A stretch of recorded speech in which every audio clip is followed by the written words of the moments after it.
യുഎയിൽ താമസിക്കുന്ന മലയാളികളടക്കം ഇനി മുതൽ ഇക്കാര്യങ്ങൾ ശ്രദ്ധിക്കണം. ജൂൺ 1 മുതൽ യുഎയിൽ വൻ നിയമ മാറ്റങ്ങളാണ് ഉണ്ടാകാനൊരുങ്ങുന്നത്. Join the legacy of excellence at Little Flower Engineering Institute, Kalamassery. ശമ്പളം, ബാങ്കിംഗ്, ബിസിനസ് മേഖലകളിൽ നിർണായകമായ പരിഷ്കാരങ്ങൾ കൊണ്ടുവരും.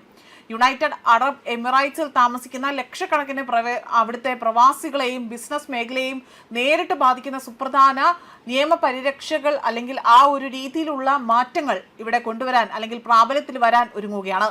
തൊഴിൽ, ബാങ്കിംഗ്, സാമ്പത്തിക ഇടപാടുകൾ തുടങ്ങി നിരവധി മേഖലകളിൽ വലിയ മാറ്റങ്ങളാണ് നടപ്പാക്കുന്നത്. ഏറ്റവും പ്രധാനപ്പെട്ട മാറ്റം സ്വകാര്യ മേഖലാ ജീവനക്കാരുടെ ശമ്പളവുമായി ബന്ധപ്പെട്ടതാണ്.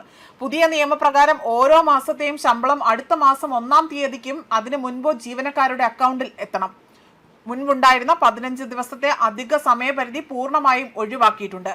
ഇനി ശമ്പളം വൈകിയാൽ രണ്ടാം ദിവസം മുതൽ തന്നെ തൊഴിലുടമയ്ക്കെതിരെ നിയമ നടപടി ആരംഭിക്കാൻ സാധിക്കും. പ്രവാസി തൊഴിലാളികൾ ഏറെക്കാലമായി തന്നെ ഉന്നയിച്ചിരുന്ന ശമ്പള വിതരണത്തിലെ കാലതാമസം ആ ഒരു പ്രശ്നത്തിന് പരിഹാരമാകുമെന്നതാണ് പുതിയ നിയമത്തിൽ പ്രതീക്ഷിക്കപ്പെടുന്നത്. അതേസമയം യുവാക്കൾക്ക് കൂടുതൽ സാമ്പത്തിക സ്വാതന്ത്ര്യം നൽകുന്ന മറ്റൊരു നിർണായക തീരുമാനവും യുഎഇ പ്രഖ്യാപിച്ചു. സാമ്പത്തിക വാണിജ്യ കരാറുകളിൽ ഏർപ്പെടുന്നതിനും സ്വന്തം ബിസിനസ് ആരംഭിക്കുന്നതിനുമുള്ള നിയമപരമായ പ്രായപരിധി 21 നിന്നും 18 വയസ്സായി തന്നെ കുറച്ചു. ഇതോടുകൂടി തന്നെ 18 വയസ്സ് പൂർത്തിയായ യുവാക്കൾക്ക് രക്ഷിതാക്കളുടെ അനുമതിയില്ലാതെ ബാങ്ക് അക്കൗണ്ടുകൾ നിയന്ത്രിക്കുവാനും ബിസിനസ് രജിസ്റ്റർ ചെയ്യുവാനും സാമ്പത്തിക കരാറുകളിൽ ഒപ്പുവയ്ക്കുവാനും നിയമപരമായ അവകാശം ലഭിക്കും. അതുപോലെ സ്റ്റാർട്ടപ്പ് മേഖലകളിലും യുവ സംരംഭകർക്കിടയിൽ പോലും വലിയ മാറ്റത്തിന് വഴിവെക്കുമെന്നതാണ് വിലയിരുത്തപ്പെടുന്നത്. ബാങ്കിംഗ് രംഗത്തും നിർണായക സുരക്ഷാ പരിഷ്കാരങ്ങളാണ് ഇവിടെ നടപ്പാക്കാൻ ഒരുങ്ങുന്നത്. സൈബർ തട്ടിപ്പുകൾ വർദ്ധിക്കുന്ന പശ്ചാത്തലത്തിൽ യുഎയിലെ പ്രമുഖ ബാങ്കുകൾ ഇനി മുതൽ വാട്സാപ്പ് വഴി ഒറ്റത്തവണ പാസ്വേഡ് അയക്കുന്നത് അവസാനിപ്പിക്കുന്നു. പകരം ഉപഭോക്താക്കളുടെ രജിസ്റ്റർ ചെയ്ത മൊബൈൽ നമ്പറുകളിലേക്ക് SMS വഴിയോ ഔദ്യോഗിക ബാങ്ക് ആപ്പുകൾ വഴിയോ മാത്രമേ ഈ ഒരു OTPകൾ ലഭ്യമാവുകയുള്ളൂ. ഓൺലൈൻ ബാങ്കിംഗ് തട്ടിപ്പുകളും വ്യാജ സന്ദേശങ്ങളും തടയുക എന്നതാണ് ഇതിന്റെ പ്രധാന ലക്ഷ്യമായി പറയുന്നത്.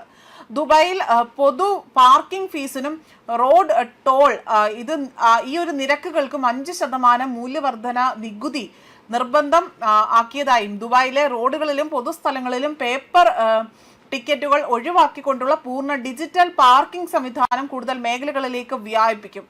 അതേപോലെ സ്മാർട്ട് ആപ്പുകൾ, SMS, QR കോഡുകൾ എന്നിവ വഴി മാത്രമേ ഇനി പാർക്കിംഗ് ഫീസ് അടയ്ക്കാനാകൂ. വാഹനങ്ങളുടെ വിൻഷീൽഡിൽ പേപ്പർ ടിക്കറ്റുകൾ പതിക്കുന്ന ആ ഒരു രീതി അത് ഇല്ലാതാക്കും.